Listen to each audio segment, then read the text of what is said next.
किचनमधील उपयुक्त टिप्स. दोडक्याची भाजी करताना त्याला भरपूर प्रमाणात खसखसीचे वाटण लावायचे. भाजी चवीला खूपच छान लागते.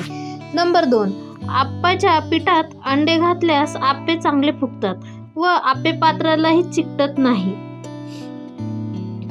नंबर 3, दाणे भाजून त्याचे साल काढू नये, तसेच बारीक करावे.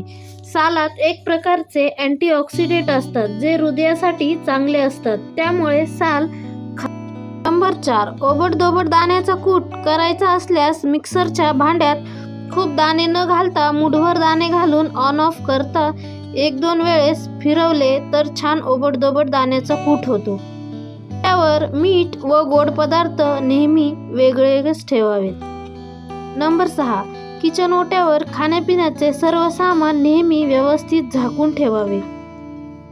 बाजारात मिळतात त्या चण्याचा रंग काळा असतो, तर तशाच पद्धतीने तुम्हाला हवा असेल तर डाळिंबाची साल वाळवून ठेवावी व दाणे शिजवताना त्यात घालावे.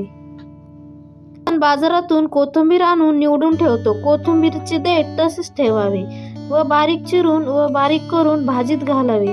भाजीची चव वाढते. नंबर 9, ऑमलेट हे अतिशय पौष्टिक असते, तर ऑमलेट बनवताना लोण्याचा वापर करावा व अंड फेटताना त्यात 2 चमचे दूध घाला. ऑमलेट मऊ व फ्लफी होईल. त्याला झटपट सरबत किंवा रस करायचा असतो व साखर विरघळायला वेळ लागतो आणि थंड पाण्यात जर अजूनच वेळ लागतो, अशा वेळेस साखरेचा पाक करून फ्रीजमध्ये ठेवावा.